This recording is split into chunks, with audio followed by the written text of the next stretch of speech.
कर्मी ने अचानक हाथ देकर रुकवाई गाड़ी, ड्राइवर ने लगाई साइड में, लेकिन फिर भी हो गया कांड। नमस्कार, ट्रांसपोर्ट टीवी में आपका स्वागत है। मैं हूं असलम कुरैशी, आप देख रहे हैं ब्रेकिंग न्यूज। दोस्तों, ये सीसीटीवी देखिए, ये सीसीटीवी फुटेज है डैश कैम का। जी हां, टेम्पू ट्रेवलर के डैश कैम का ये सीसीटीवी फुटेज है, उस टेम्पू ट्रेवलर का जिसके ड्राइवर ने हमें ये भेजा है। अब इसमें आप देखेंगे कि ये चल रहा है, चलते चलते अचानक पुलिस कर्मी आगे दिखाई देता है, हाथ का इशारा करता है। ड्राइवर भी उसकी बात तुरंत मानते हुए गाड़ी को साइड में लगाकर रोक देता है। लेकिन फिर क्या, ये सब हुआ, बड़ी आसानी से ड्राइवर ने रोक लिया, उसके बावजूद भी उसको चालान आ गया। जी हाँ, चालान कर दिया गया। चालान तो चलो कर दिया गया, लेकिन बड़ी बात इसमें है कि आरटीओ अधिकारी ने जो बात की हुई है उससे मेल नहीं खा रही है ये चीजें। क्या कहा था आरटीओ अधिकारी ने वो भी बताएंगे, लेकिन इस अंतराल के बाद। पॉलिसी करवा ली पर क्लेम के वक्त आ रही है दिक्कतें, कोई बात नहीं। अब ट्रांसपोर्ट मॉल लेकर आया है आपके लिए जेन्युइन पॉलिसी, तो अब क्लेम की चिंता छोड़ें और बीमा करवाएं ट्रांसपोर्ट मॉल से। अभी व्हाट्सएप करें 90 831 90 831 पर। दोस्तों, ये घटना हरबटपुर उत्तराखंड की बताई जा रही है। टेम्पू ट्रेवलर हरिद्वार उत्तराखंड से यमुनोत्री उत्तराखंड जा रहे थे। 4 धाम की यात्रा चली हुई है, यात्रियों को लेकर जा रहे थे। अब ये सीजन का समय है, तो पूरे देश भर से गाड़ियां वहां पहुंच रही हैं। ऐसे में यहाँ पर ड्राइवर को रुकवा कर उसका चालान कर दिया गया। जी हाँ, चालान किस बात का वो भी आपको दिखाते हैं।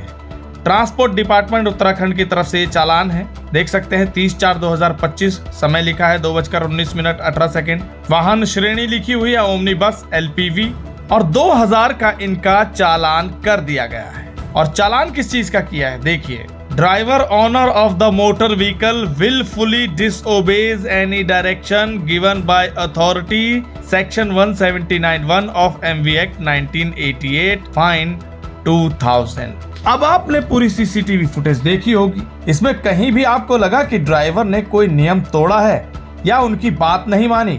जैसे ही हाथ का इशारा किया तुरंत साइड में रुक गए। अब दरअसल यहाँ हुआ ये, इनसे सारे कागज वगैरह मांगे गए, हर तरह का परमिट, हर तरह का कागज इन्होंने दिखा दिया। उसके बाद इन्हें जाने के लिए कह भी दिया गया।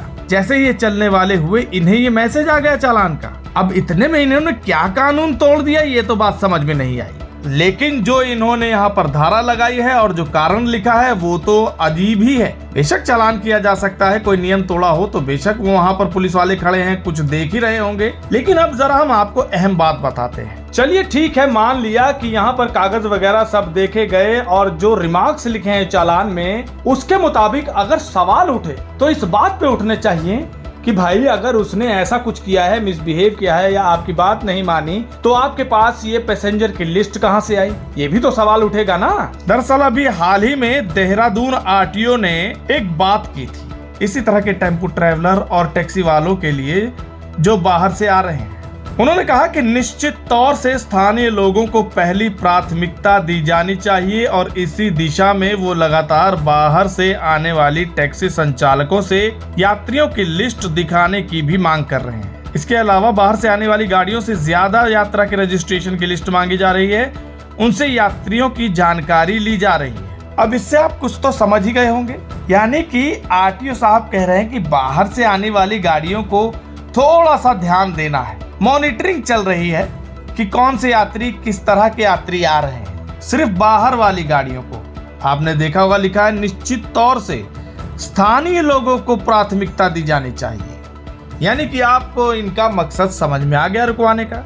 अब एक बात इन्होंने और लिखी है जो कि बड़ी कॉन्ट्राडिक्टरी है। इन्होंने ये भी कहा टैक्सी संचालकों को प्राथमिकता देने का है। उसमें नए मोटर व्हीकल एक्ट के तहत ऑल इंडिया परमिट धारी टैक्सी संचालक को देश में कहीं भी यात्रा करने की पूरी स्वतंत्रता है। अब सोचिए, पहले वाली बात में और इस वाली बात में क्या अंतर है? पहले कहा जा रहा है स्थानीय लोगों को प्राथमिकता, और यहाँ कहा जा रहा है अगर परमिट धारी है तो स्वतंत्र हैं आप यहाँ पर आने जाने के लिए। अब ये बात समझ में नहीं आ रही कि ऐसा क्यों हो रहा है। अरे भाई, जब वो परमिट धारी है और स्वतंत्र है तो ऐसा क्यों किया जा रहा है? और सीजन का समय है, इस टाइम 4 धाम की यात्रा चली हुई है, जगह जगह से तीर्थ यात्री आ रहे हैं, श्रद्धालु आ रहे हैं, तो बाहर की गाड़ी वालों पर ऐसा अंकुश क्यों? और वो अंकुश तो छोड़िए, इस तरह का चालान, आप चालान समझ सकते हैं किस मंशा से किया गया होगा। यानी कि बाहर की गाड़ी वाले को परेशान किया जाए, यही मंशा निकलती है ना। तो कुल मिलाकर के यहाँ जो कहानी बन रही है वो यही